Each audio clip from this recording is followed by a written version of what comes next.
I'd like to call this meeting of the Newington Board of Education to order, April 24th, 2024. The time is 7:02. Please rise for the pledge.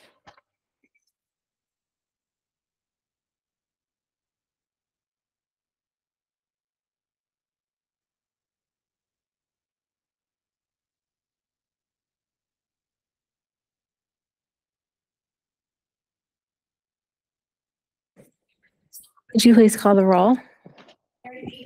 Here. John Halloran. Anthony Bailey. Here. Timothy Newton. Here. Amy Parati. Here. Sam Sharma. Here. Jessica Weaver. Here. Here. Of everyone here except Ms. Carr and Mr. Halloran. Thank you. The first item on our agenda is a Everyday Hero presentation. Dr. Brummett.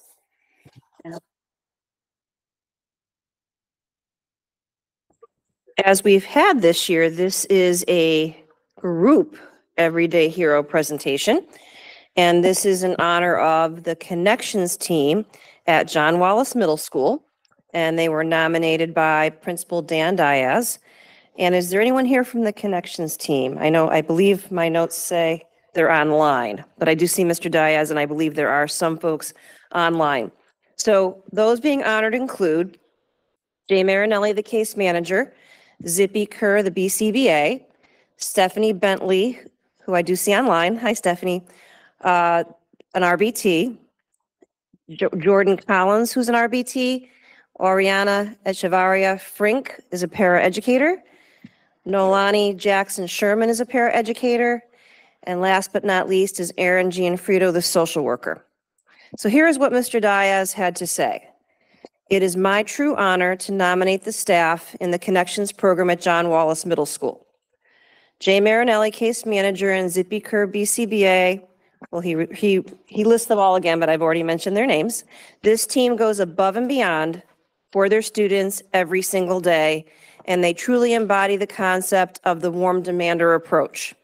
The goal of the Connections program is to support students who have had past or current behavioral challenges and offer them individualized supports and team to ensure that they are working with them individually to strengthen their academic and behavioral skills and offered a variety of tiered supports to ensure they are successful in the classroom.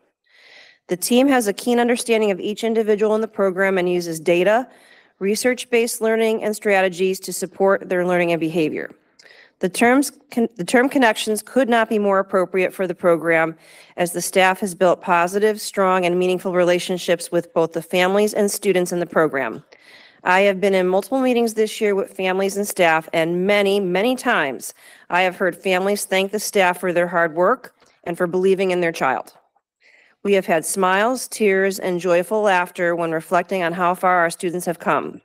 The program shows the importance of relationships and high expectations for students, and how the proper individualized support, guidance, skill, and care, we can truly transform the educational life trajectory for our students. I can't say enough about the staff in this program. I am truly in awe of what they accomplish and how dedicated they are to the profession and to our students and families. So that is what Mr. Diaz had to say. Congratulations, Connections program. Round of applause. It's quite a lovely tribute. I'll turn it over to board chair about, do you want to have comments from folks, or what's your next step? Yeah, Mr. Diaz, is there anything that you would like to add to it? Yeah, sure. I just, as I said, the program really, it's in its second year at John Wallace. We have a similar program at John Patterson, where Stacy Michaud does a wonderful job there as well. And that program kind of filters into John Wallace Middle School as well. And it's a district program, so it's really any middle school student. So they can be from Martin Kellogg or John Wallace, who just needs that extra support. We've had some behavioral challenges in the past, but we truly believe in all of our kids. And as I said in the letter, the staff every day goes above and beyond, and it just shows, when we believe in our kids and we offer them the appropriate supports and we partner with family, we can truly transform their educational experience and their life. So there's been countless meetings this year where we've had meetings with families, and the team has just been thanked so much for all that they have done. We've had students that have come into the program from other districts or have fed into the program within district.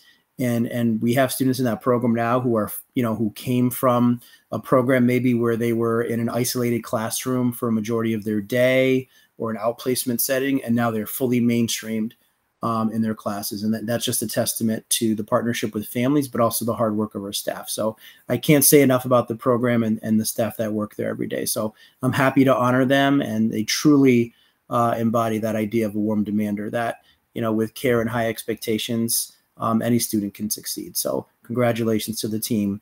I'm very proud of them. Thank you. Are there any board members who would like to make a comment? Mary, go ahead. Thank you so much for supporting this program. 3 words come to mind: potential, belief, and positivity. And I think we can all benefit from all 3 of those things. We know that when we believe in our kids' potential, then we all win. Our kids win, their school community wins, and then as adults, they continue to win as well. We know that middle school can be a very, very challenging time, and by giving support to the kids that they need, but also the belief that they can be everything that they want to be, it only allows them to grow. So thank you so much for all of you who are working so hard on this important project. Ms. Weaver? As always, not surprised, but always thoroughly impressed. Thank you, Mr. Dias, for giving those warm words. I really think there's some good quotes in there we might see that we should put on some pillows or walls or something like that. But once again, just congratulations to the team. I think one of the things that's so important is highlighting, we always talk about the work that you do, but the connections you build is so important. And obviously, this is a very apt name for this program. And I think it's incredible to see how much it's bared fruit in the last just 2 years. I think that's just one of the things that's great. And I know many districts will be envious that our district has this program and has the people that are doing this. So once again, thank you so much for all that you do every day and for involving our families, not giving up on our students and helping them reach their full potential. I think we always say, or Tara Tigno at least says, that we're a family of learners, and you really embody making sure that family extends to the school. So congratulations and thank you for all your work. Not to call you out, Stephanie, but do you want to say anything about the job you're doing or anything? I just appreciate all the support we get from administration, and all the staff in the room are supportive of one another. And it's a great program, and I really just love being a part of it and seeing our students shine. Thank you so much. And Marilana or Danielle, do you want to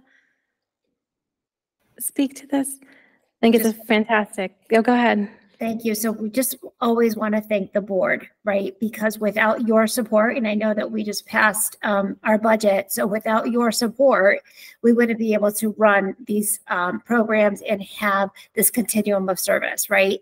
So we thank you, thank you, thank you. We understand they're big dollar signs, but this is our reward. So thank you so much. And thank you to the team. They just do an amazing job. And we're just very, very lucky to have such great individuals who are showing up and working with these kids every day. And I would just add that I'm just so grateful that we have, a team that really embraces our individual students and appreciates them for their strengths, and also addresses, what it is they need so that they can be most successful in school. So thank you, everybody. Great job. Thank you to all the recipients, and I see Zippy just joined, so hopefully you can watch back and hear all the great things that were said about you and your team. And I'll just say, yeah, I appreciate the work that everyone's doing this program. Definitely meeting the students where they are is important, because you can't just expect everyone to, behave as everyone else. So there's definitely challenges and things that it's important to understand where they're coming from to be able to help them and have them succeed to eventually become our portrait of a graduate. So, so thank you, well deserved, and thank you, Mr. Dias, for recognizing this team today. All right, moving on to a resolution honoring our Newington teachers. Would you like to come up, Holly? There's a lot of teachers here. You're all welcome to come up. We'll do a photo op when marks are done. All right. A lot of teachers here tonight, and NTA members, I should say. Very, We've got very, a psychologist, but I think everyone else is a teacher at different levels. Resolution honoring the Newington teachers, May 7th, 2024. Whereas May 7th, 2024 has been proclaimed as Newington Teacher Appreciation Day, and whereas the Newington Public School System is committed to honoring its teachers and recognizing their contributions to the educational system, and whereas the Newington Public School teachers are well qualified, very dedicated, and are responsible for the shaping of minds of future citizens, and whereas the Newington Public School teachers provide instructional opportunities that help prepare the students for the demands of the changing workplace environment, and whereas the Newington Public School teachers help students understand the democratic principles that build this nation and how those foundations of freedom are serving as hope for people around the world, and whereas the commitment of the Newington Public School teachers to providing the best education possible for their students is exemplary, and it is the desire of the Newington Board of Education that the teachers should be made aware of their appreciation. Therefore, we do hereby proclaim Tuesday, May 7th, 2024 is National Teacher Appreciation Day. Be it resolved that we urge all the citizens of our community to join with us in actively expressing gratitude to Newington teachers who represent an investment in excellence in our community. Be it further resolved that the Secretary of the Newington Board of Education is directed to spread this resolution upon the minutes of this meeting and to provide a suitable copy to the President of the Newington Teachers Association, which is you.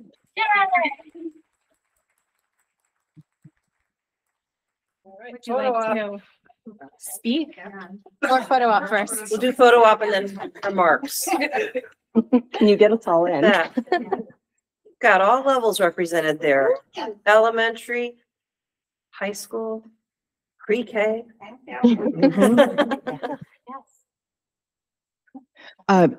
So my name is Holly Motke, President of the Newington Teachers Association, and on behalf of all of my members and the phenomenal educators who came tonight to be part of the celebration and of Teacher Appreciation Day, I want to thank the Board of Education for their work in supporting us. We can't do the great work we do without your late nights and your advocacy for students and for public education. So we do have a variety of representation of those of our members and all levels. So I just want to introduce and everyone that's here, from Nate Emerson, who is at the high school teaching physics, Marsha Carson at John Patterson, who is retiring this year.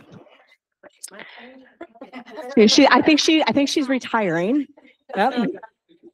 She does have that good smile. Jessica Haggerty at Patterson as well. Not for long because we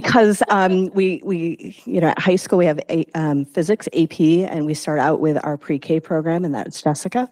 Idalina Cultura, who's at Patterson as well. We have Amy Mills from Anna Reynolds, who represents our school psychologists. The teachers can't do what we do in our classroom without that support, and so I appreciate her being here tonight with us to accept this resolution. Sue Faris, who's at E Green, and actually is back from a hiatus. She taught for a while, took a break, and is now in her second year here. And Elsa Batista, who moved from the middle school up to the high school. So all of us here are here because we feel the support of the Board of Education, and we appreciate the resolution, and we appreciate all of your support, and thank you so much.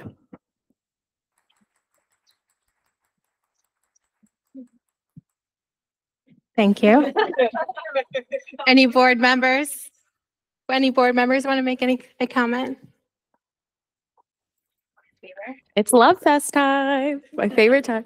I just want to say, I thank you so much. There's really no amount of thank yous you can get. I think it's one of the things that I just think about so much, so often as I see my friends who went through this school system every day, who are teachers now, and the sacrifices you make every single day, the amount of work you put in every day.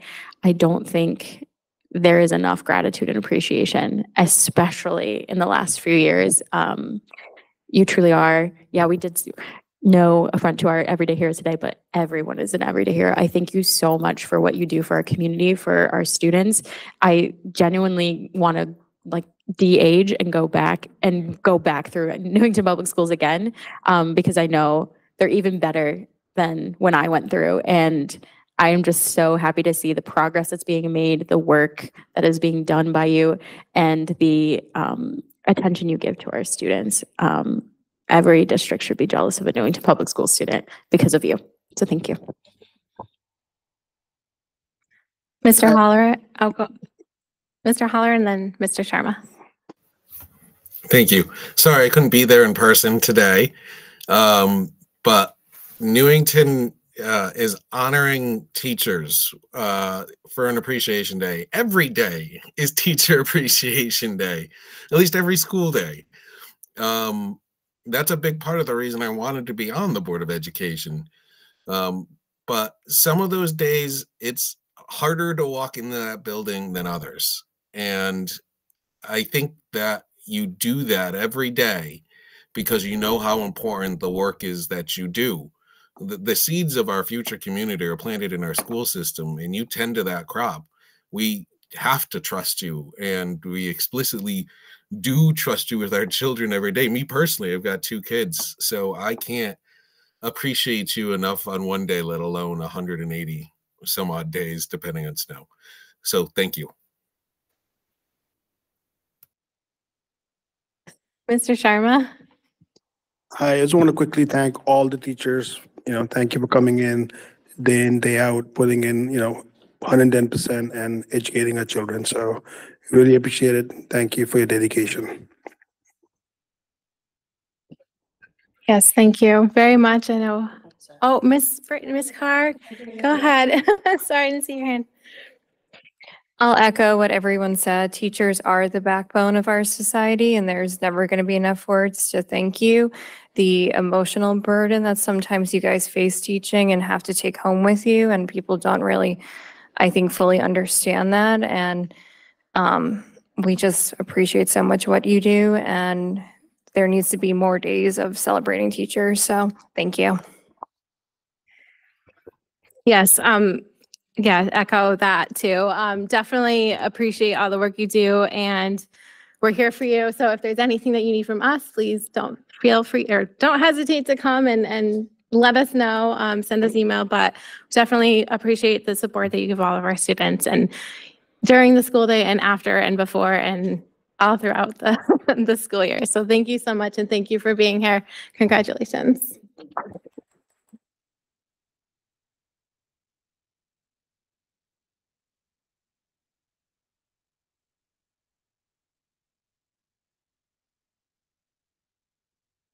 Just introduce it.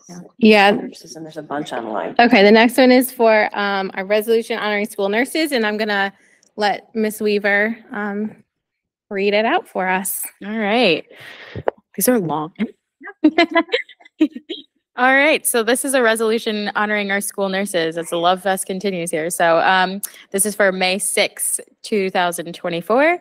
Whereas May 6, 2024 has been proclaimed as Newington School Nurses Day, and whereas Newington School Nurses help to foster a healthy, nurturing community in which our children can learn and grow, and whereas Newington School Nurses are the first and sometimes the only line of defense against the illnesses and conditions our students face, making their contribution to education and the welfare of our student population invaluable. And whereas Newington School Nurses, by the nature of their profession, are called upon to take on the roles beyond that of a healthcare provider, acting as a teacher, a confidant, mentor, and friend to the students of Newington. And whereas Newington School Nurses are dedicated to the success and wellness of Newington's future generations, therefore we do hereby proclaim May 6, 2024 as Newington School Nurses Day. Be it resolved that we urge all of the citizens of our community to join with us in actively expressing gratitude to all Newington school nurses, and be it further resolved that the Secretary of the Newington Board of Education is directed to spread this resolution upon the minutes of this meeting and to provide a suitable copy for presentation. Thank you. Ms. Hetherington, would you like to accept the award? Absolutely. Hi, everybody, and thank you for this resolution. I'm honored by it. I know the nurses are, and with pleasure, I absolutely accept it. On behalf of the school nurses, I believe I have at least 3 nurses that actually joined this year, which is awesome. It would be Glendalis Ortiz, John Jutris, as well as Callie Lawrence. I have to say our district has an incredibly talented group of nurses who not only work hard and are totally dedicated, but they work to meet the needs of staff, students, and families. And as we continue to see the acuity level of students' needs increase, as well as the mental health needs, the school nurses have each student's best interest in mind, which is always to keep them in class ready to learn, all while assisting them, manage their disability and their activity of daily living needs. So thanks again, everyone. And thank you to all you school nurses.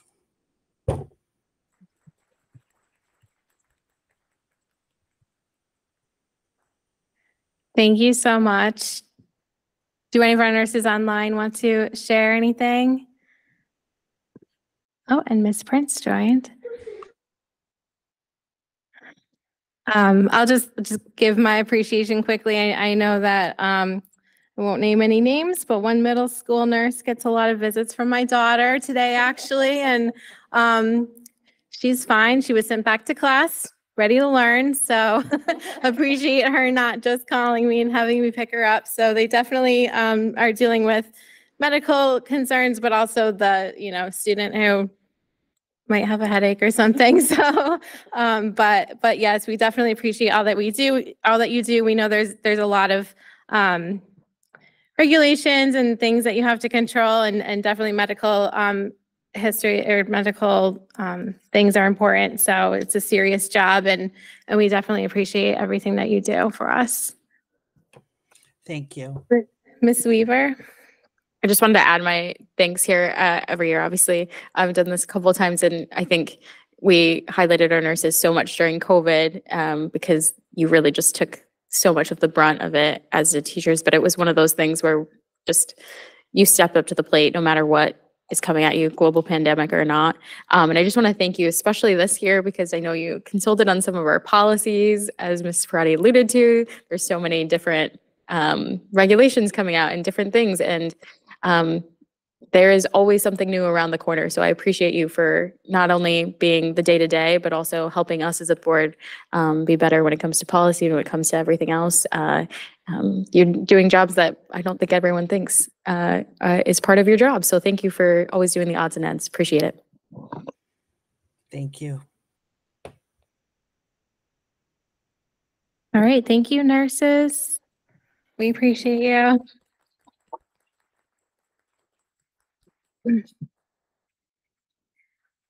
All right.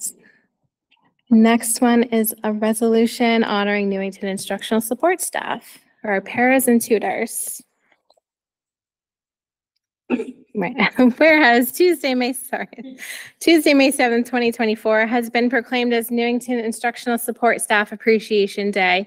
And whereas the Newington Public School System is committed to honoring its instructional support staff and recognizing their contributions to the educational system. And whereas the Newington Public School instructional support staff are well qualified, very dedicated, and maintain a close working relationship with students, school staff, and parents. And whereas the Newington Public School instructional support staff provide assistance, direction, and guidance to students under the direction of special education and regular education teachers. And whereas the Newington Public School instructional support staff reinforce skills, assist students in completing work, using technology, organizing, and assisting with physical needs and personal care. And whereas the Newington Public School instructional support staff contribute to the success of the entire school system and are always willing to go above and beyond their duties. Therefore, we do hereby proclaim Tuesday, May 7th, 2024 as Newington Instructional Support Staff Day. Be it resolved that we urge all the citizens of our community to join with us in actively expressing gratitude to Newington Instructional Support staff who represent an investment in excellence in our community. Be it further resolved that the Secretary of the Newington Board of Education is directed to spread this resolution upon the minutes of the meeting and to provide a suitable copy for presentation.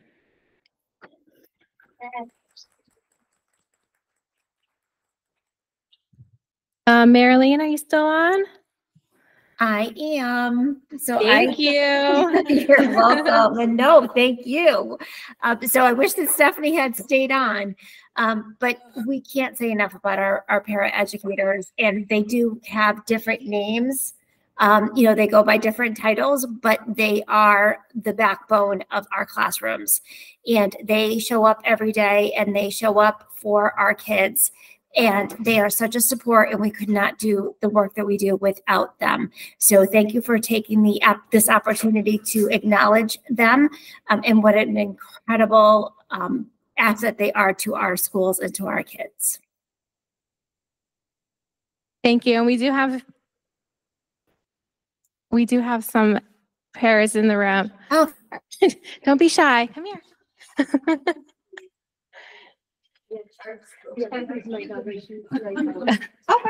Mom tells you to come up, so. There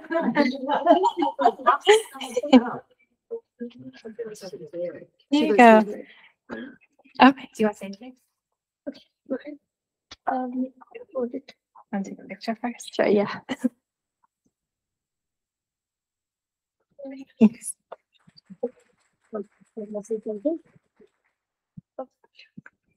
Hello, everyone. My name is Ishal Shahid. This is my first year at Newington High School. Originally, I was in the New Britain Academy of Science and Innovation. And when I transferred here to Newington High School, I was exposed to different opportunities, different courses, and I was astonished. I was overwhelmed by the amount of choices I had. There were so many new clubs, and I tried to join as much as I could. And I just really love the school so much. It's benefited me a lot, and it's helped me get ready for university, because I plan on either being having a computer engineering major, or a mechanical engineering major. So, yes, thank you. Thank you so much. Ms. Weaver. I just want to say there's just so many, I feel like we see so many benefits when it comes to the work that Marlena, you and your staff do. I think so many students here benefit that in ways we don't always see, probably if you're not in the school system.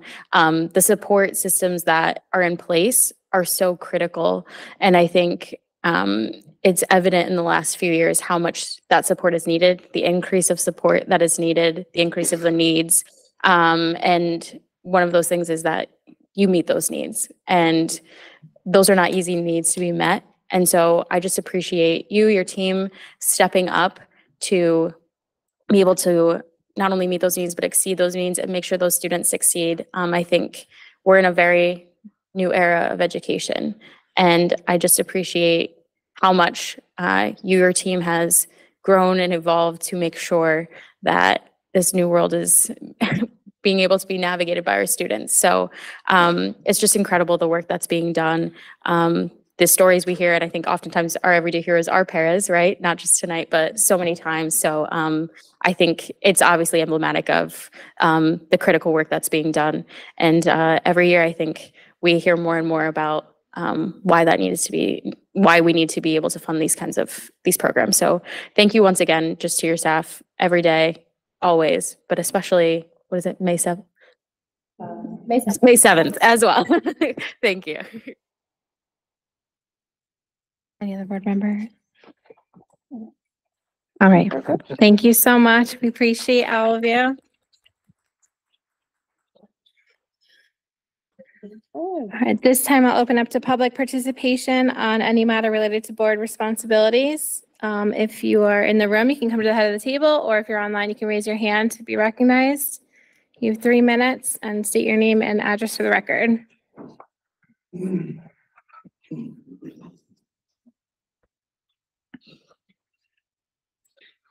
Seeing none, you move to our consent agenda. To have the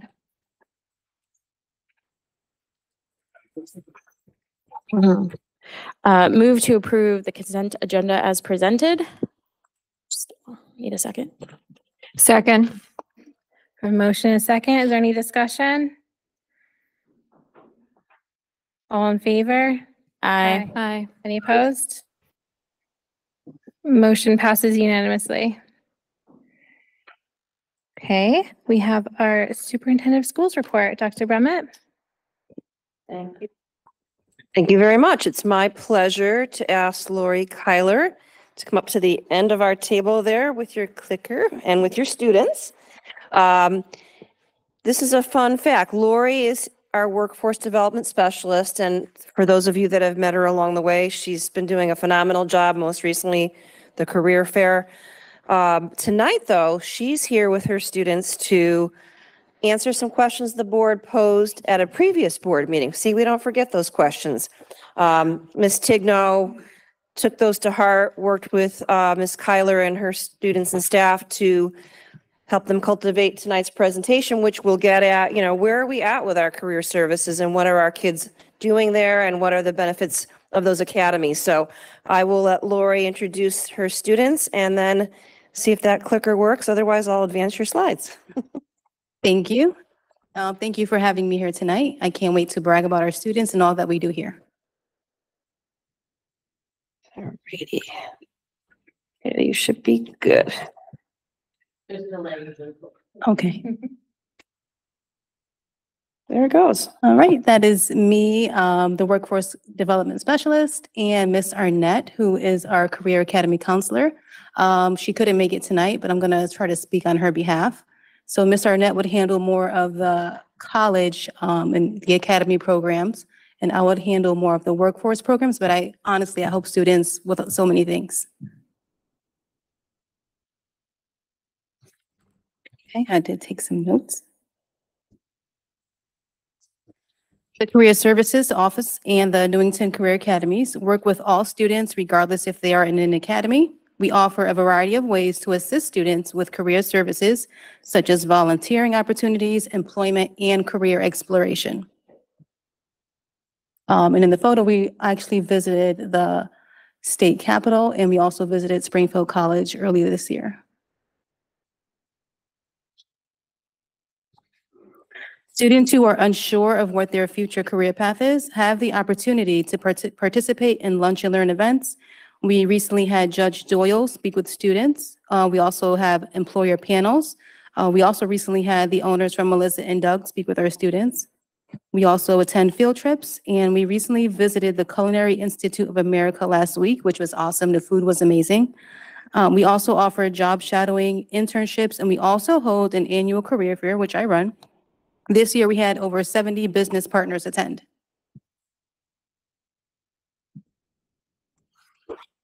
And just a few photos from some of the field trips we went to, and also students in our Culinary Career Academy.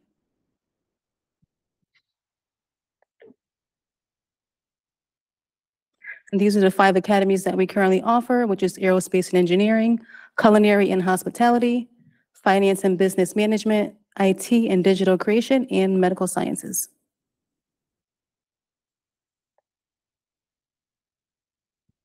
And here, this is not the full list, but a few of our academy courses that we offer for our students.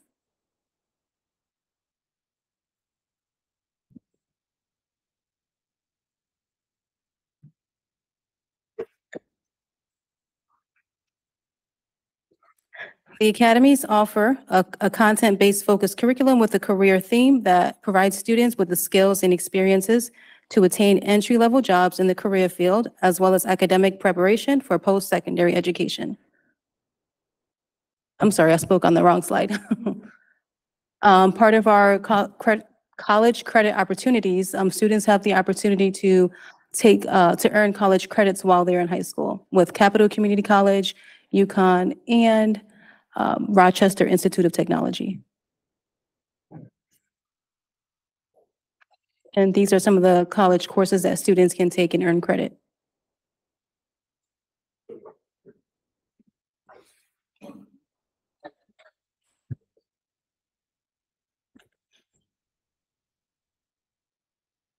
Do students need to apply to the NHS Career Academies?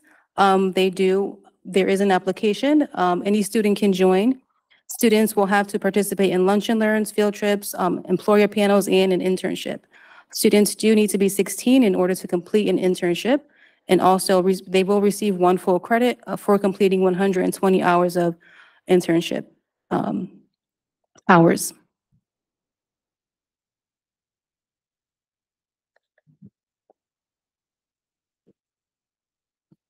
And some of the benefits of joining an academy, I'm going to have Nevaeh Elliott briefly speak, and also Ishal.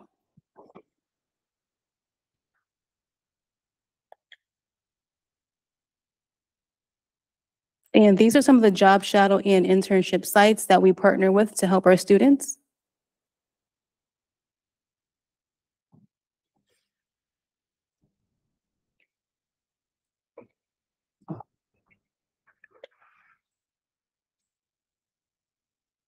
This was from our annual career fair. We had over 70 business partners attend, and it was a great turnout. And I also forgot to mention that we have close to 300 students earning college credits this school year with one of the colleges. And I did put together a mini video of what we have done so far this school year. It's not everything, but it is a small glimpse. How do I do I just hit the middle button? Okay. We're gonna have some good times with good friends, making good memories. A little bit of sunshine and good vibes, yeah, that's all we need. And we ain't gonna worry, ain't in a hurry. Everything is going our way. We're gonna have some. I'm scared of getting in the face. Please work, please work, please work. So a few of our students, when they get accepted into college, we throw the confetti out for them, and it's just so heartwarming to see this happen for them. Should I click it again? Oh, I think that it's finished, yeah.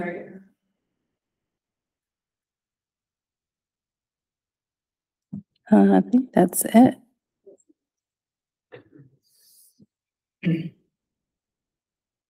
Okay. We're gonna have some good times with good friends. I did watch it like 10 times myself.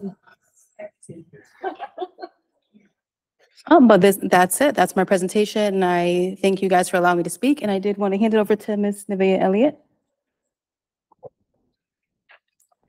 Well, as she said, I'm Nevaeh Elliott. I'm a senior this year in Newington High School. I joined the Finance and Business Academy my sophomore year, and I switched over to Medical Academy, finding more interested in it and more, how would I say, more of a career field that I would want to be into. So after switching over there, I've joined medical classes that we have in our high school, and it opens my eyes to what I would love to do for my career in the future and where I want to go for college. Ms. Arnett and Ms. Kyler have helped me find jobs and internships. I am currently volunteering at the New Britain Central Hospital, which is very helpful because I am currently volunteering in the ultrasound department, and it's a very clear insight of what I want to do for my career. And I love that I was able to get this connection and to help me see where I want to go in the future. Thank you, Nevaeh. Thank you. I actually met Ishal last week. She came into my office looking for a summer job. And then we sat down to work on her resume, and I was just blown away. She is currently not an academy student, but I just wanted to speak to what she has done as a sophomore. So I looked at her resume. She's already taking multiple AP classes. Her volunteer work includes United Taekwondo. She's an assistant Taekwondo teacher. She's also a black belt. She also volunteered with the Connecticut Science Center program, the Investigate program. She's on a ton of activities, the chess club, cooking club, Taekwondo, dual enrollment for CAD course at CCSU, ham radio. She also started the club with that, and among other things and awards. I'm just so grateful to have met her, and I can't wait to do more with her.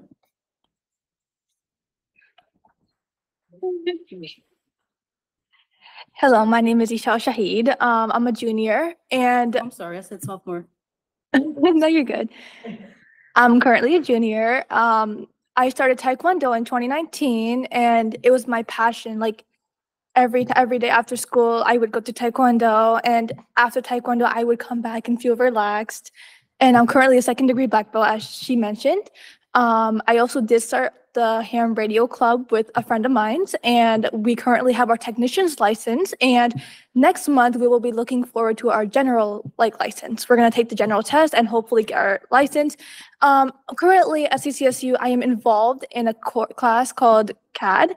It is a course that works with manufacturing. So you take a 3D object and you put it into a software called NX. Many real life manufacturers actually use this software today. And so this class talks about some of the tools and some of the ways we can use these tools to be able to replicate the 3D object exactly, like the dimensions and all that stuff. Manufacturing is one of my goals, if like as a backup, if I don't want to do another major, if I change my mind or whatever. But it has been an amazing course. I found it pretty easy. The professor there was awesome. He's one of the best professors I've ever had. And currently, I'm also looking for a part-time job, and Ms. Coyle over here helped me get she helped me apply for the part-time job. Interview next week with Geico. Yeah. And I'm really, really excited because it's a job that that's not really in the technical department. It's really difficult as a high school student to be able to find jobs or part-time jobs that involve technology, because it's all hospital or summer camp workers. And she over here really helped me find the job that I'm interested in and that could help me pursue in the future. Thank you. Thank you. I'll open up to board comments or questions. Ms. Beatrice? More of a comment, actually. Thank you so much for the important work that you do. I have a day job. I'm not just a board member, and I'm a hiring manager for a medical office. So we are constantly looking for students who are well-rounded. And sometimes when we think of well-rounded, rightly so, we think of furthering education past high school. But some of the skills that we look for are exactly the skills that you guys are teaching in this area. Depth of experience. So taking little bits and pieces of all different types of things to find out what would be a good fit. We're looking for people who are articulate, who are good thinkers. And again, this program directs kids in a way that's only going to benefit you guys through your educational experience, but also us as companies and businesses. So we are always, always, always looking for talent that's well-rounded, good communicators, and willing to explore different types of things. So whether that direction is through traditional college, community college, going right into the workforce, but this type of program that you guys have right now are developing exactly the types of skills that we are looking for. I might look young, but I'm not going to be working forever, and we need people who are coming behind us. So thank you for the hard work that you're doing. You're not only setting up our students for future success, but you're also helping those of us in the business side of it, in ensuring that our businesses have future success as well. So thank you very much, and good luck. You guys are going to do wonderful things. Thank you. Thank you. Ms. Weaver? Yeah, I just want to echo the sentiments of Miss Beatrice, and also say I'm such a huge proponent of experiential learning. I think it's one of the things that really helps you know what you like and don't like. So I appreciate your comments about not knowing what you wanted to do and finding out and doing something through this program and saying, wow, I don't want to do that. Because I think that's really valuable. Finding out what you don't like is almost as valuable as what you do like. It helps you find out also what your skills are, what you want to actually use your skills for. So that you're finding that out now is incredible, because it takes many people much longer and several other internships through college and other things to do that. So finding this out now is really helpful. It helps not only you save time and money going into a field that you want to go into, but also I think it's just great to have that exposure at your age. I think if I had that at that point in my life, maybe I'd be doing something different or not, probably be here.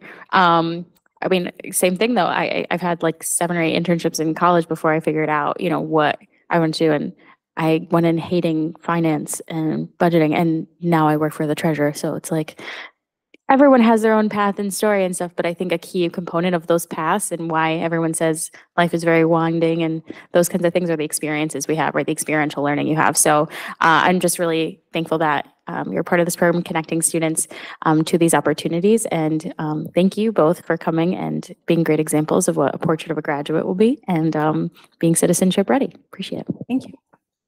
Mr. Holleran? Thank you. Just a comment to echo what's been said, but that experiential learning is so valuable. There's two things you hear a lot when you're young. And the first one is, well, what do you want to be when you grow up? And the second one is, if you do what you love, you'll never work a day in your life. Well, the answer to both those questions is experience, right? I don't know what I want to be when I grow up because I haven't done enough, right? And I don't really know what I'm passionate about yet because I haven't found it yet. So I think that speaks volumes to a very practical sense of being prepared for finding happiness in a professional life. But I also see a lot of, and what I like about this and the presentation, it speaks a lot to an entrepreneurial spirit, not just learning skills and tactics, but you can hear it from, you know, right from the students, right? Thank you for coming tonight, by the way. It's that you are taking ownership of your career and taking ownership of what you want to do and learning how to do them. And honestly, trying and failing is a big part of that. So I think that's fantastic work. And just thank you so much for giving this report out, because I think it is what our community needs is, you know, very practical approaches to job preparation. Thank you. Mr. Mealy. Just want to thank you all again. I forgot your name, young lady. Ishal Shahid. Ishal? Ishal. First name. So I would like to recognize you for what you said. I don't remember if it was Kempo or karate, but you're black belt. That takes a lot of discipline. And everything you've said shows that you're a disciplined person. So I don't know, Dr. Brumman, if we have a mentorship program, but she would be a great mentor to other students. But thank you very much. That's all I want to say. Thank you.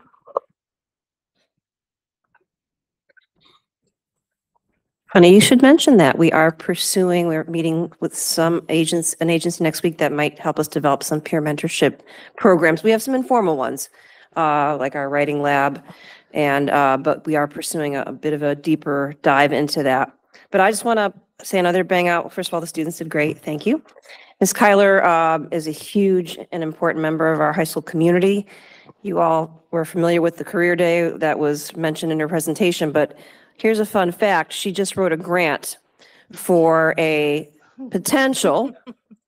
We have an EMT program at our high school, so kids can leave Newington High with an EMT certification, thanks to the diligence of our teacher, Ms. Fries, who pursued that and is an active EMT in town. She's put a grant in for literally a classroom ambulance, for lack of a better word.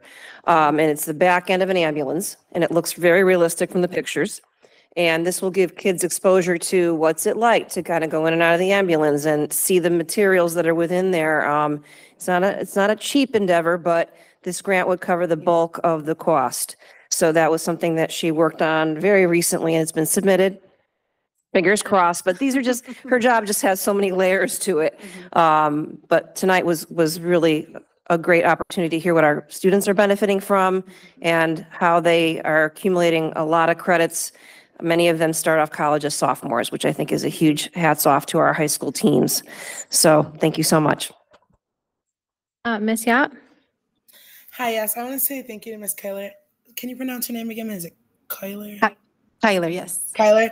I had the pleasure of meeting you a few weeks ago at our Rotary Club meeting. So I got to listen to you speak, and I know a lot of our businesses in town. Had the pleasure of going to your career fair.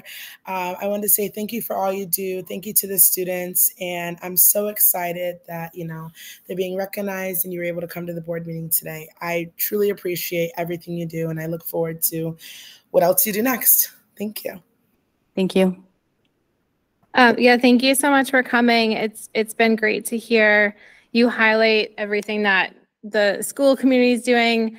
to prepare our students, but also reaching out into our town and nearby towns to provide them opportunities that they may not have had otherwise. So they're very lucky to have you and Miss Arnett for everything that you're doing. And to the students, thank you so much for coming here and sharing your stories.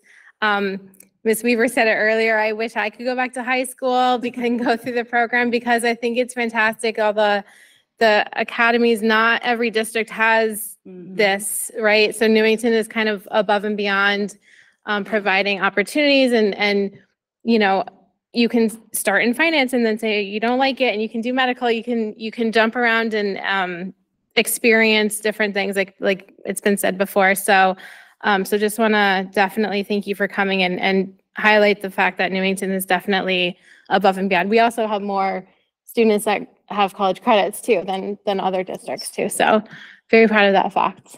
So thank you so much for being here. Thank Have a you. good night.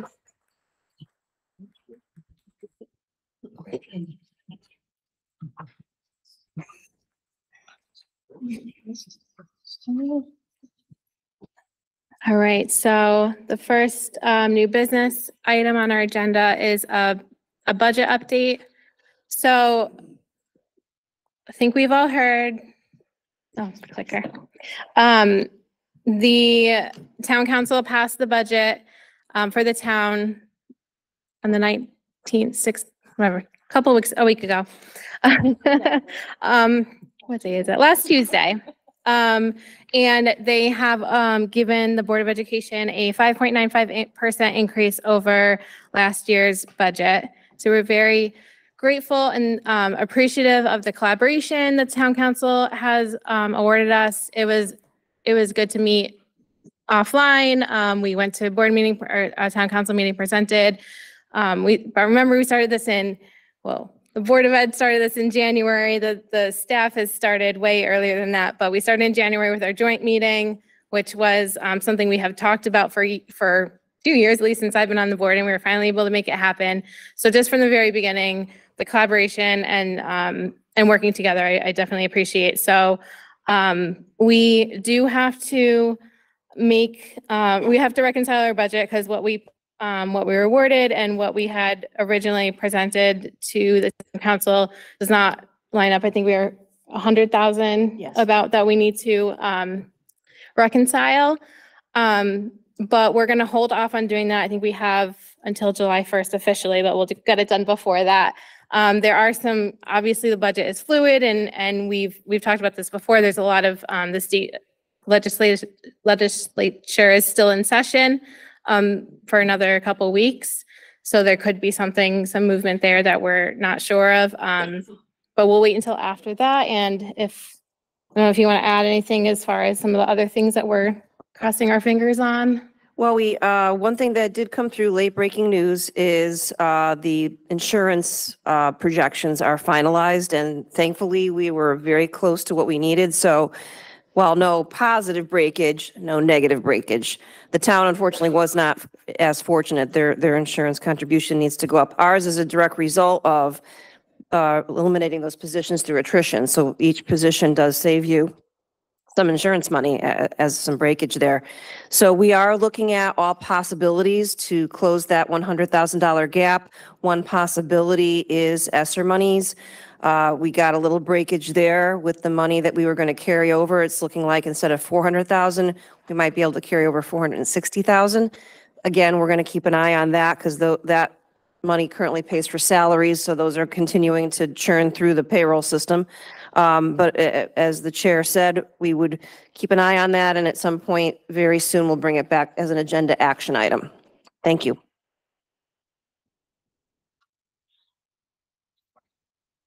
So that's the update. Okay. All right. The next, sorry, Ms. Yap. I have a couple questions, and I don't know if this is the appropriate time to ask it. If it's not, please let me know. About the budget, yeah. Okay. Thank you, Dr. Brummett. I did get the email. I apologize. I've been inundated with things. I did get the email that you sent me in regards to some of the things in regards to CABE. So one of the things that I'd like to bring up is the CABE legal service. So I know you had the chance to speak to Mr. Jody Golaire at CABE, and we did go over, he's a retired superintendent from Hamden, etc., and he is working at CABE. So some of the things that you mentioned in your email, which I was a little concerned about, is so currently our policies are in a cloud. And if we eliminate the CABE membership, and I spoke to Jody and so did Dr. Brummett, there are some things that we would have to do in regards to, it's not just a membership with trainings. So I wanted to make sure that we were all aware that it wasn't just a membership where we get trainings. There's a lot more that comes with it than that. And Dr. Brummett, I actually wanted to know if you could explain, because I didn't get a chance to, or if you think this is more appropriate at another meeting, basically how the database transition is going to be working, seeing that all of our policies are held on a database, and the $21,000 membership that we pay for doesn't just include trainings, it includes memberships, and they broke it down into like our database, access for the Board of Education to have legal counsel. So the member dues were $21,493. Custom policy updates were $800. Policy service is $150, and COPS, which is where we store all of our policies that we have, not the paper versions, like everything we've updated, was $1,605. I asked Jody if we were able to use their database if we did not have their membership, and they said no, they do not allow you to buy separate pieces. I have that in writing, which I can forward to the board. So I just would like to know, I mean, I know that the town council has something similar to CABE, and I know that the superintendent has their own version of a similar service. Shipman and Goodwin right now can only speak to the board chair and the superintendent. Board members, we know as of last year, we are not allowed to call Attorney Mooney because it's hourly. So my concern is, what legal services will board members have access to without having to go to through the board chair and superintendent, seeing that the town council and the superintendent have their own, legal services? And how much is this new server or whatever it's called? How much is that going to cost, seeing that we've only been paying $1,605 for the one through CABE, which is part of the $21,000. I got the breakdown from the coordinator of finance and administration at CABE. I mean, I think that we are not really aware as a board of everything that CABE entails, and saying it's just something where we get trainings and not really realizing that our server with all of our policies, I know we go through Shipman and Goodwin for updates, but the actual server where all of our policies are held is held through CABE. I spoke to Jody, and he said 147 out of 169 towns currently in the state of Connecticut use CABE. And then I asked him, okay, so what's the difference? And he said, well, other towns, the difference are regionalized, so they kind of share CABE. So I don't know if we're trying to pilot something different than every other town in the state, or if there's any way we can have this, because I actually like having the ability to get advice on, legal services without being charged, just like the town council has access to, just like the superintendent has access to. So if you can answer just some of those questions, Dr. Brummett. Okay, so in my email, I did mention that we've been using Shipman and Goodwin legal policy updates for several years, so that's already in our budget.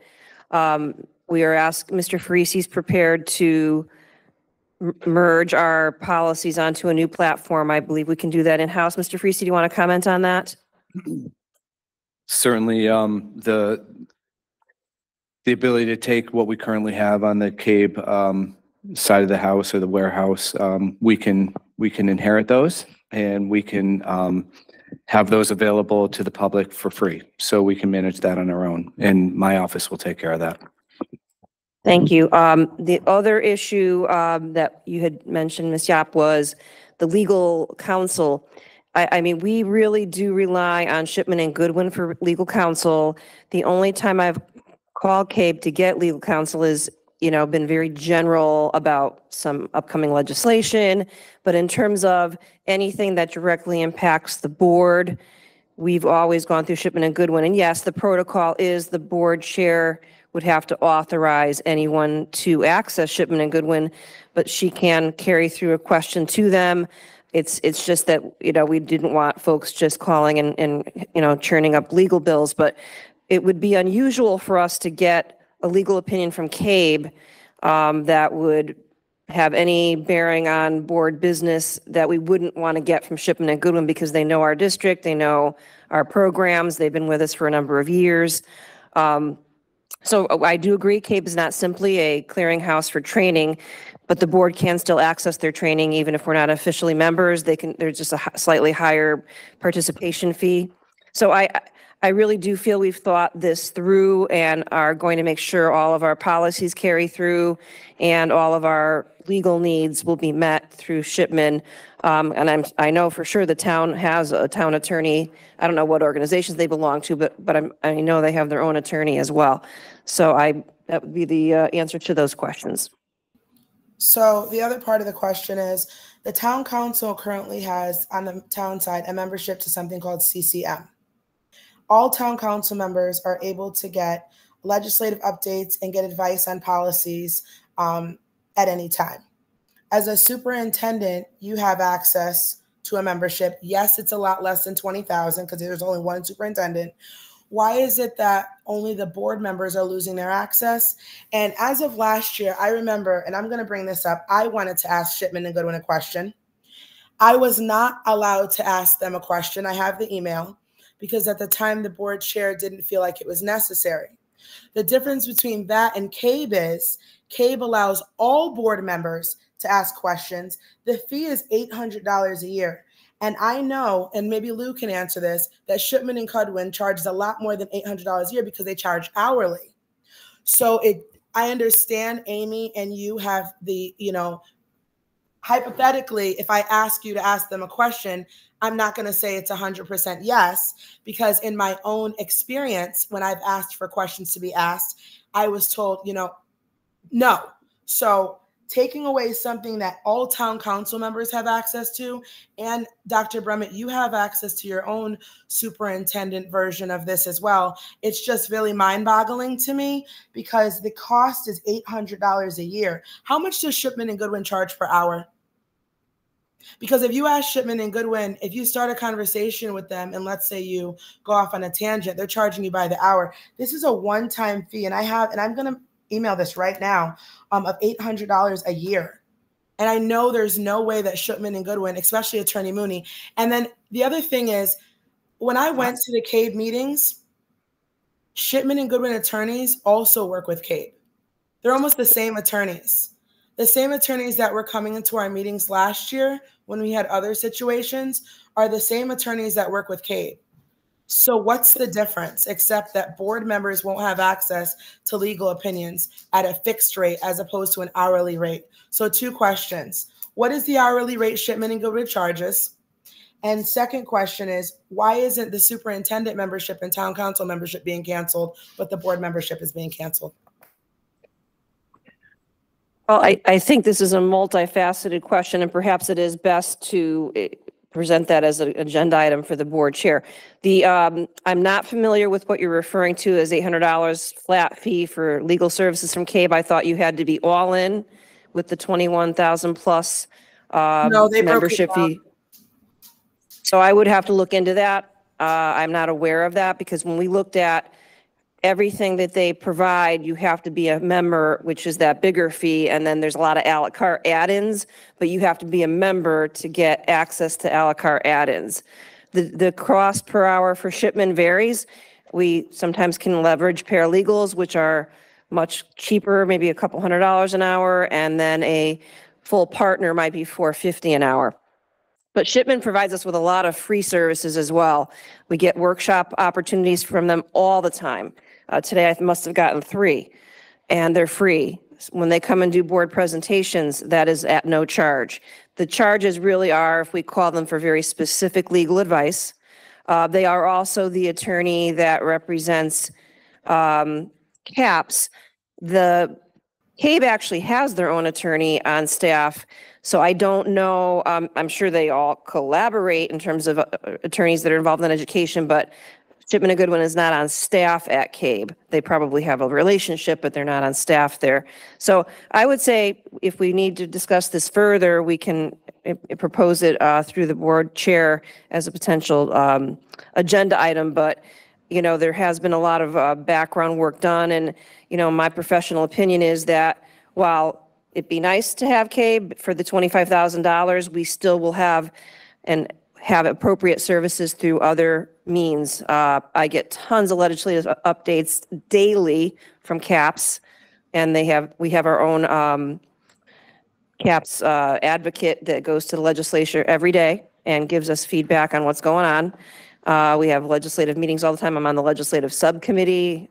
There's just a lot that we get at a far lesser price. So I'll turn it back over to the board chair. But I will research that question you had about the $800. Go ahead, Tony. So, being a new member, what Ms. Schiapp said, a lot of it I'm learning. It seems to me that I know what you're saying, Dr. Brum, you're getting a lot of stuff. I'm getting nothing. If CABE covers that many towns and offers those services for that kind of money, I think we're spending more on copy paper.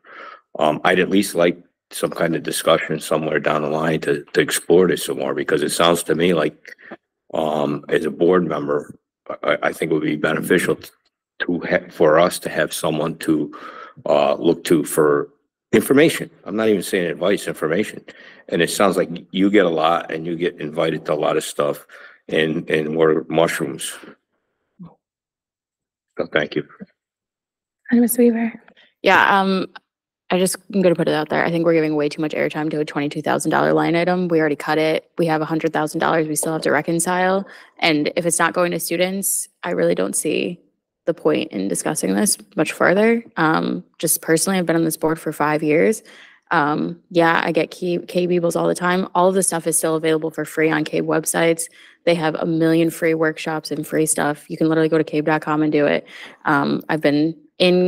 Like I said, I work with several other board members in my office, one from Stanford, one from another town, one from Montville. They don't use CABE really, or have not found it worthy. That's no affront to them.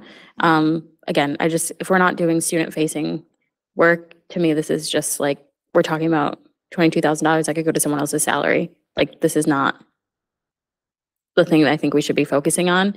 I certainly respect and appreciate, and some feel very passionate about like all of this, but we literally get like the workshop we got in the beginning, the orientation we got was free of charge from Shipman and Goodwin. And I personally think I've never seen a better presentation than when Jessica Ritter comes and gives you the full scope of what's happening. And also, there's no other school district in the state that has the president of CAPS on their superintendent. We will. So I don't see a better resource than having the president of the Connecticut Association of School Superintendents to be a resource. And if like all of this stuff is publicly available, there's nothing that's like hidden. You're not getting anything like the legislator is coming out with the legislative stuff because that's public information. Like all of that stuff is foiable. It's all public. So there's nothing like we're getting that is not privy to it. So I don't really want to give more airtime to this, because I think what we really need to be doing is giving airtime to like the student facing things that we need to be talking about, because there's still stuff next meeting, or at least the meeting after, that we need to reconcile in our budget. And it's not in the adding column, it's in the subtracting column. Yeah, and just kind of to piggyback onto that, there are other resources available to us. The School and State Finance Project has a lot of good information available. There's any of the legislative updates can be, there's resources. You can talk to our legislators all the time. They're open to discussion. You can call them, email them, whatever. There's information on the state website. There's a lot more. And what I'm trying to say is there's a lot more information available than just what CABE kind of packages up into a newsletter. And as Mr. Farisi had mentioned, we can do our policies for free. We're not losing anything by not having it on the CABE website. We can have it on our own website, and we're already using, right, Shipman and Goodwin's wording and language. As far as the legal questions, just to be clear, I was never asked for you to speak to anyone. No one's ever asked me to speak to the lawyer, so I never said no to anyone.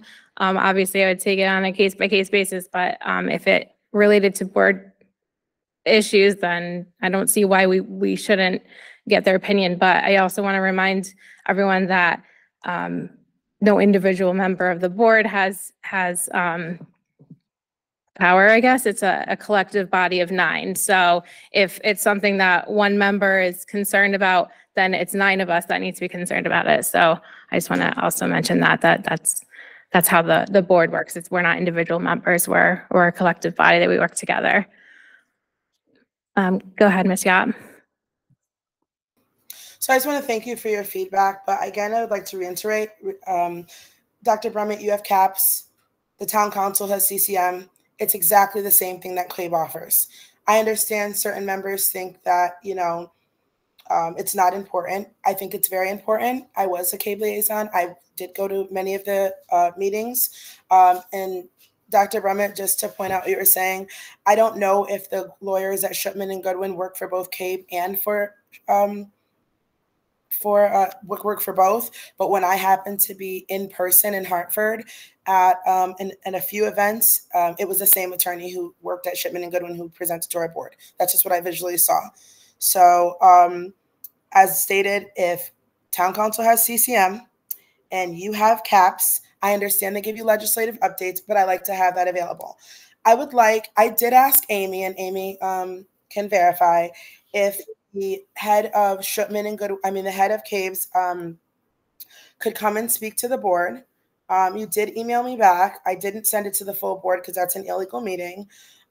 Jody actually was willing to come today and present and tell you firsthand, as a former superintendent of Hamden, as a former principal in West Hartford, and as the head right now of CABE, he would like to present to our board what the benefit of CABE is. I'm not saying we should take any more information, anything from the students. I think to educate board members would make us, especially having so many new board members, would benefit the students. I mean, they don't even have an idea or a taste. And please, someone who's brand new, not seasoned, let me know if you've had a chance or an opportunity to even participate in what CABE has to offer. And Jody, he was available today. I had that via email. I was told no. I asked multiple times, could he come and present so he can let you guys know so you can make a decision collectively. And I think it is fair for all 9 of us to hear a 15-minute presentation. We have many other things that are presented to us and have been presented to us throughout the budget season, so he can let us know what it exactly entails. I think that's fair. If he's willing to come out, why can't the board listen to it? And I would like for the board to have the opportunity to say yes or no, not just the board chair say no. I think it's very important. I did ask Amy, you were not on the emails, anyone else. It was just between myself and Amy. So, we do have a lot to go over. So I guess at that time, she did say I could present, but I am asking the board, 9 people, not 1 or 2, if you think that we should at least allow them to present and let us know everything it entails. And if then you say, listen, I've heard it and I don't like it, okay, 100%. I can let it go. But I do think new board members should at least be able to hear from Jody firsthand what it entails. And I think it will help us with our students. Thank you. All right, Sean has his hand up, and then Mary and Brittany. Go ahead, Sean.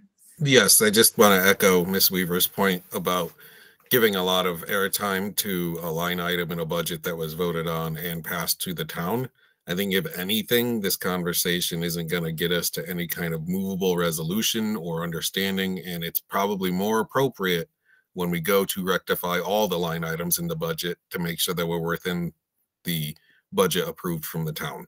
So I agree with Ms. Weaver. This conversation now is probably inappropriate. Ms. Beatrice. To address Ms. Yop's concern about new board members, I am a new board member who did have the pleasure of attending the CABE conference a couple of months ago. My impressions were very positive. I was able to attend a number of different workshops, which as a new board member, I found to be informative. However, my responsibility on this board is to the students and staff of the Newington Public Schools. And in this very difficult budget season, we've all had multiple conversations, many lengthy conversations about a lean budget year and how we maintain our quality of education and level of service to our students and staff. And I think it's inappropriate to take $24,000 from a very tight budget to begin with and not have it be directly benefiting our students and staff. The other concern that I have is from what I'm hearing here is that there's a possible duplication of services. We've been told that we're able to use our own servers to maintain our policies. We've also been told that our legal advice will not suffer by not being a member of CABE at this time. So again, as other people have indicated, CABE does provide some valuable services, but sometimes we have to make certain sacrifices. And this is one of those times. Ms. Carr. So going off what Mary said, I'm also a new board member and I went to the same conference you did and Amy and Dr. Brummett, and it was very informative. I met great connections, some I actually still meet up with and get lunch, and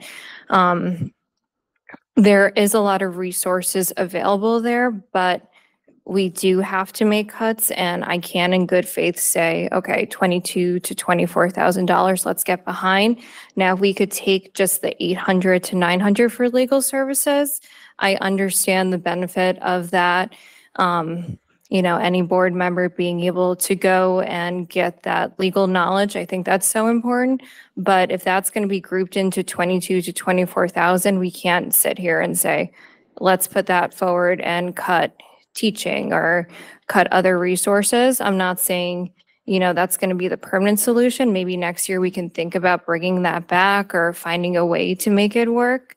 But right now, I just don't think it's plausible.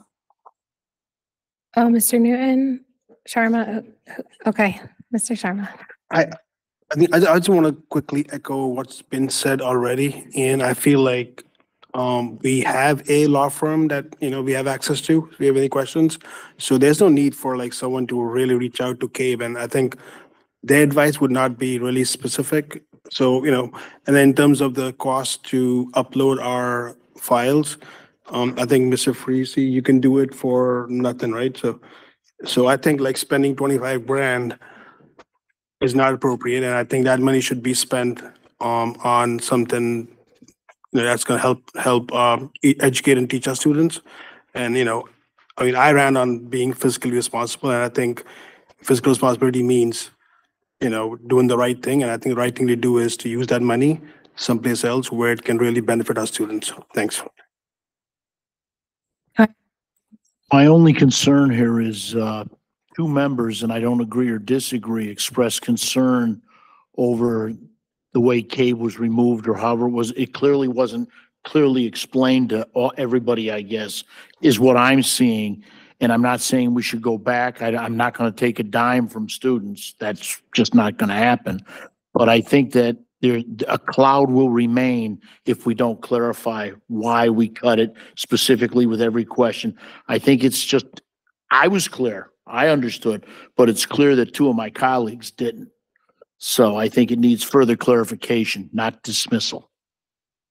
Thank you for that. I did clarify with Ms. Yop the how CABE was cut. So what had happened during the meeting, and we can, it's on YouTube. We can go back and look at it. But we had a discussion. We talked about there was a slide with 4 line items.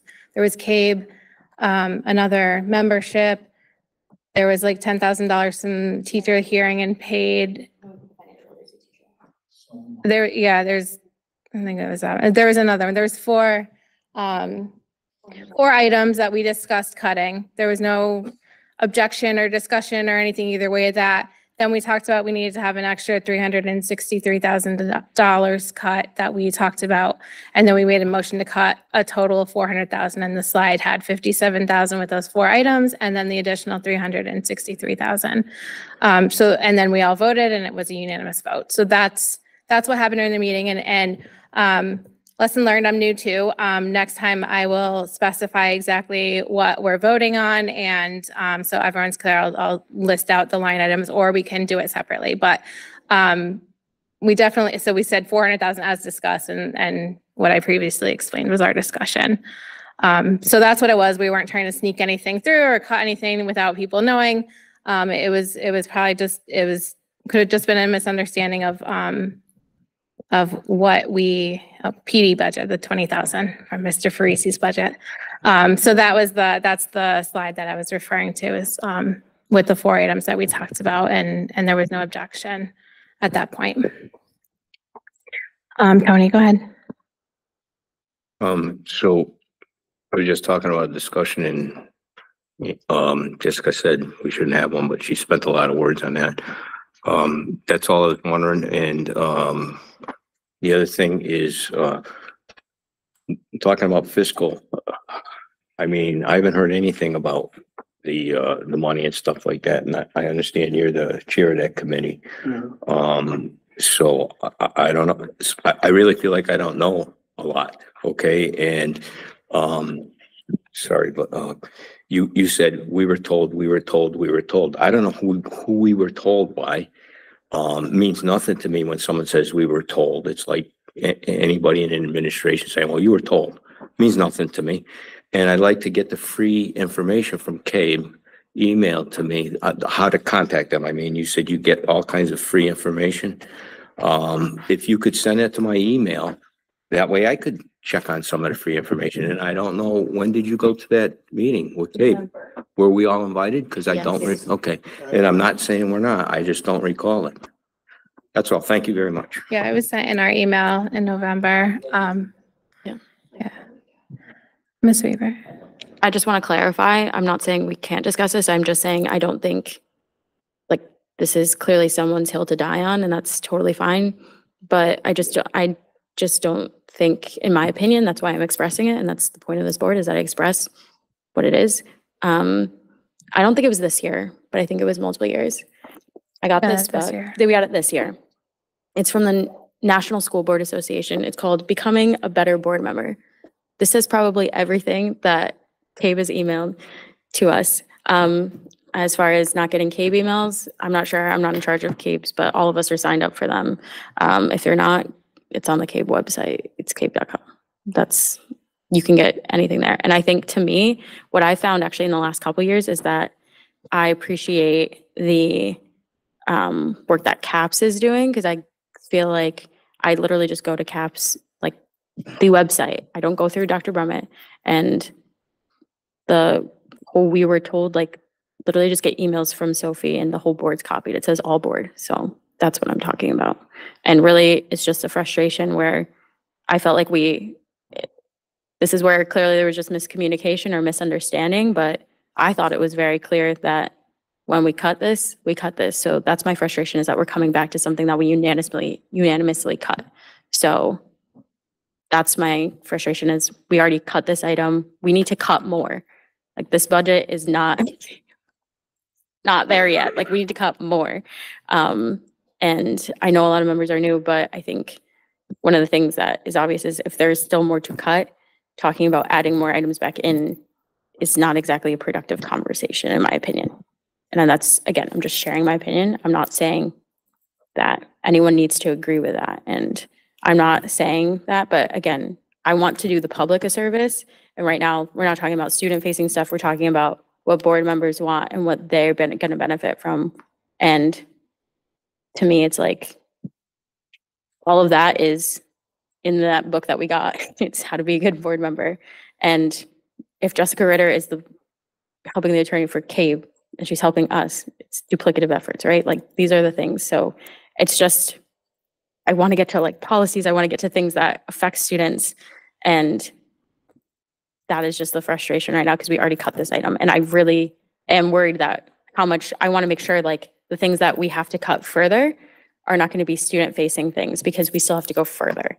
This is not, like as Ms. Karate said, this is going to be, we have to reconcile the budget. We're not reconciling it yet.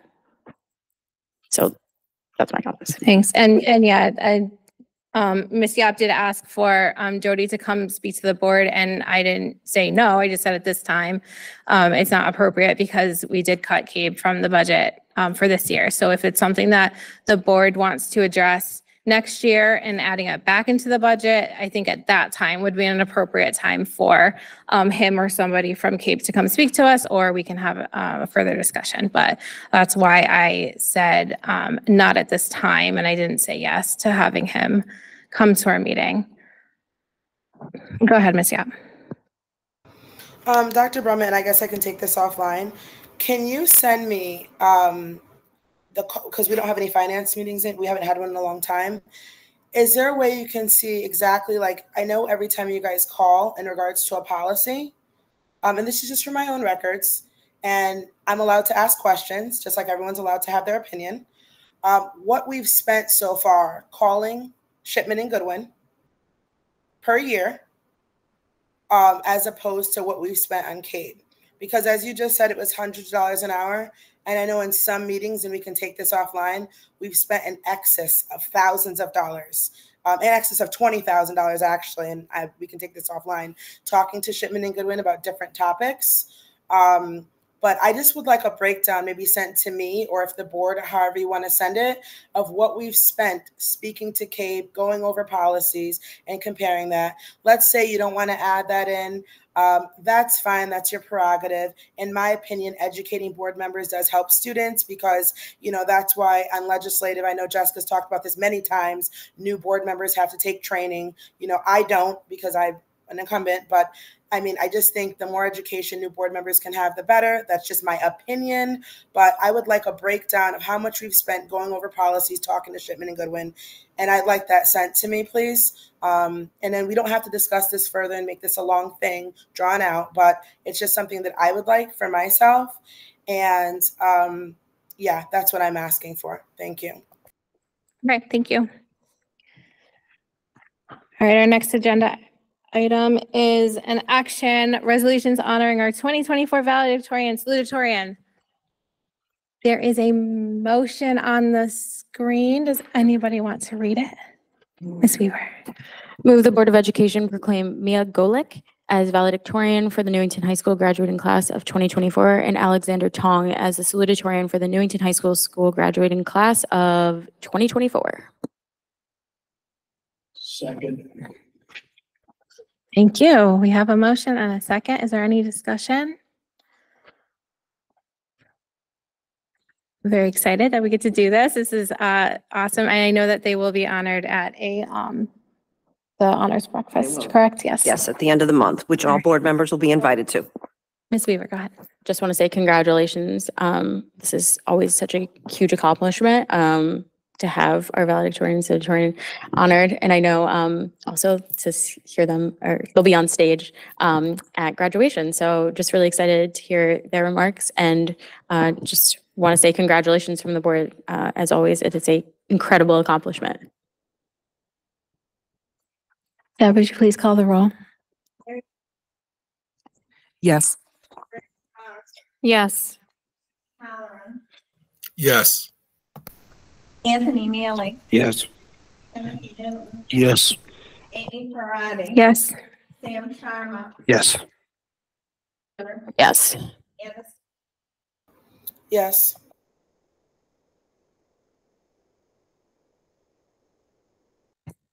Congratulations to those two. And if I would just correct myself, the scholar breakfast is May 22nd at 8 o'clock, and you'll be receiving invites from Sophie about that. And that is when these, among other things, the valedictorian and salutatorian will be presented publicly. Thank you. All right. We have a new policy for discussion. The other ones are action, but this first one is just for discussion tonight. Ms. Weaver, do you want to, or Mr. Freese?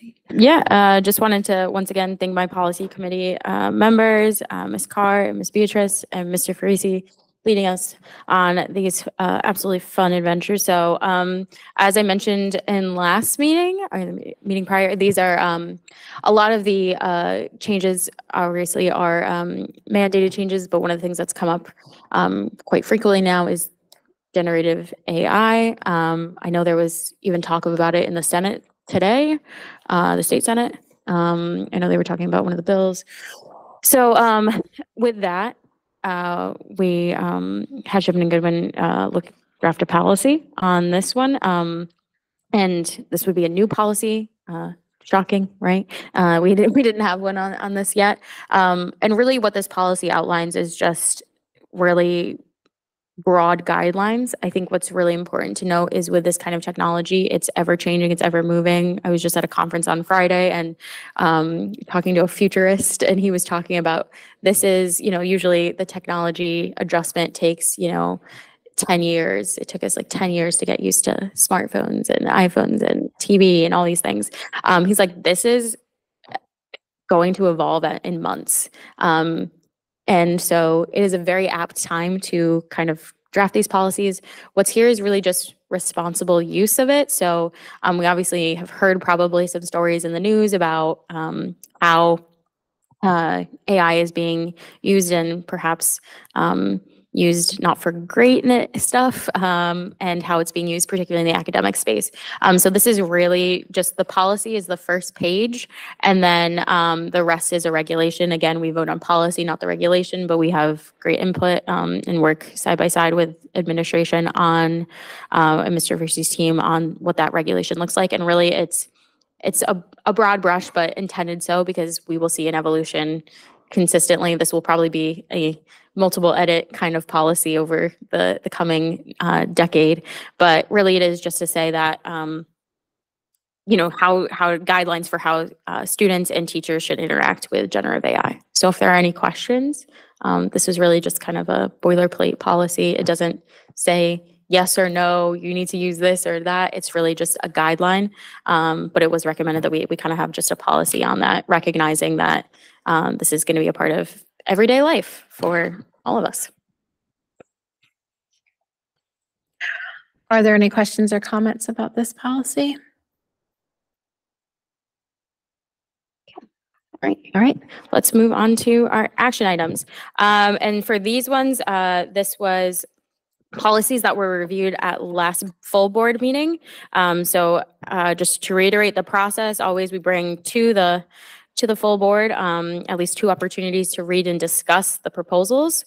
And what we did was we chose the following 6 policies. Six policies that we had heard no further discussion or just any changes to material. I know there was probably one question on FMLA, but that was addressed at our policy meeting, just that it was in accordance with the mandate. Other than that, we did not hear any discussion last time or questions or had gotten any subsequent questions since our last policy meeting or before our policy meeting on April 15th. So these have all been reviewed by board members at last board meeting. And since then, we haven't had any comments. So there's been no material changes to any of these. If we did change one thing, I think one of them, we just changed the formatting of it when talking about, it will be with respect to the use of computer systems, just the definitions we put in a footnote instead of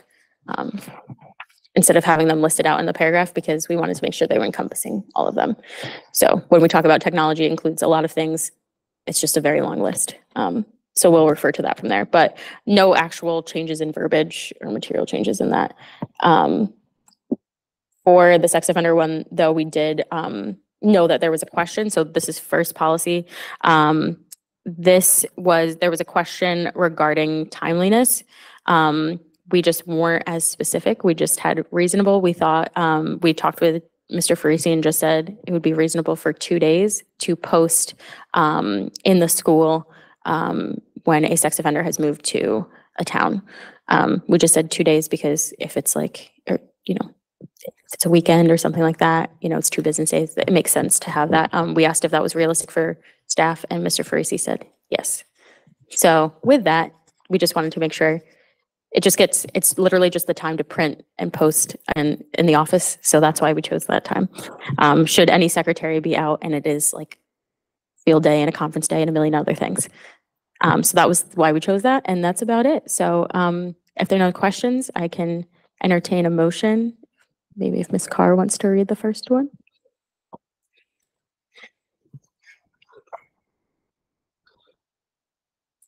Move the Board of Education approve new policy 1700, sex offenders on school property as recommended.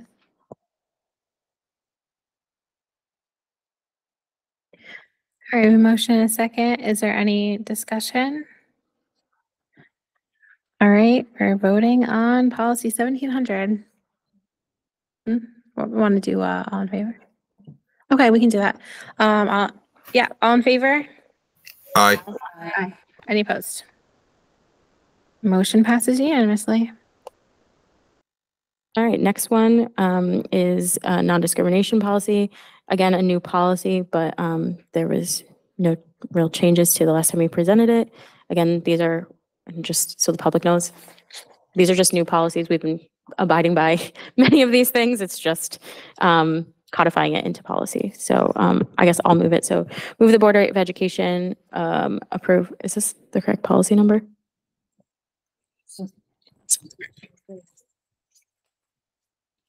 One moment, please. Oh, for my, it should be.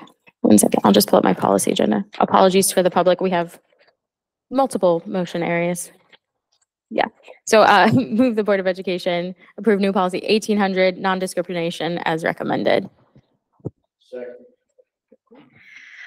Is there any discussion? All in favor of approving policy 1800? Aye. Any opposed? Motion passes unanimously. Great. And I think we'll move on to retention and disposition of records. This is a new policy to comply with the state's record retention process. Entertain a motion.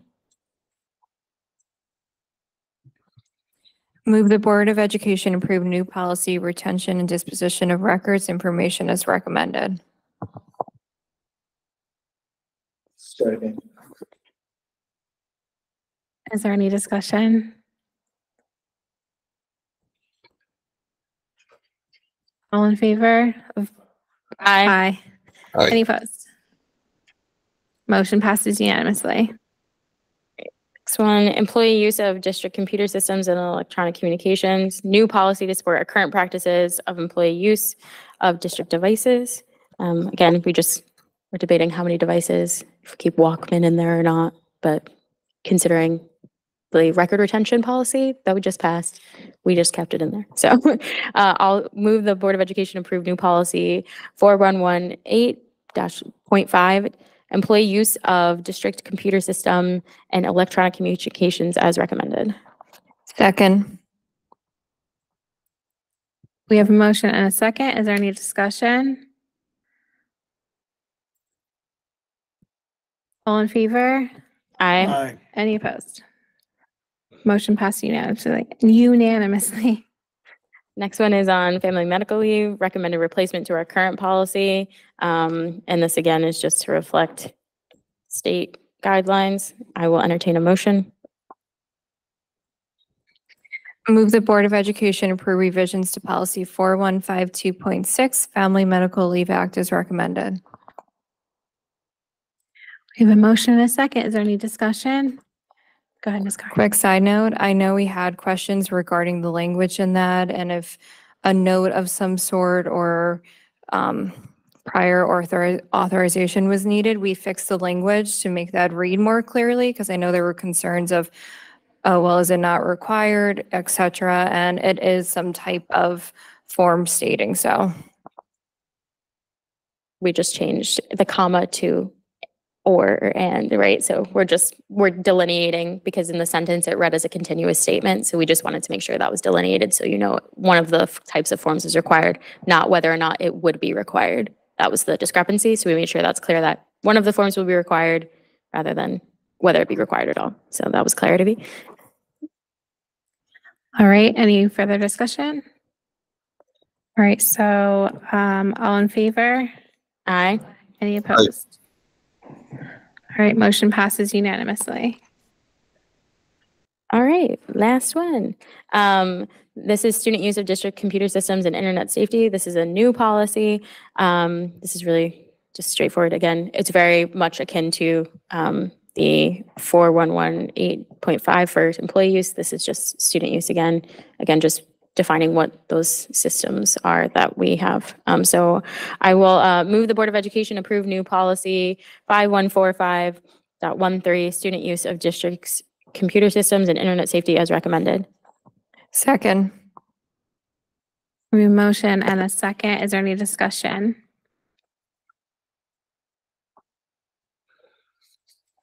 All right, all in favor of new policy 5145.13? Aye. Aye. Any opposed?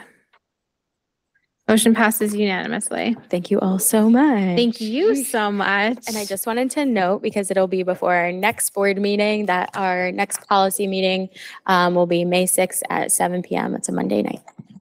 Sounds good. Thank you. All right, that's it. So that brings us back to public participation on any matter related to board responsibilities. If no one's in the room, if you're online, you can raise your hand to be recognized.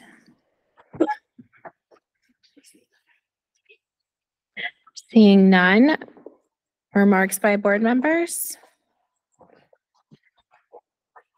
Ms. Weaver. I just want to say thank you again. I know we have disagreements, but I appreciate everyone's advocacy and appreciate the conversation at the table. But I just really wanted to give another shout out to our teachers, our paraeducators, and our nurses. Obviously, we have so many resolutions that come up, but this is obviously big in a time where we're seeing a very hard time for burnout and a struggle to recruit in this profession. I just want to say thank you for continuing to step up to the plate and do that. I don't think I'd have the courage or the patience or the bravery to do that every day. So just thank you again to our teachers, our paras, and our nurses.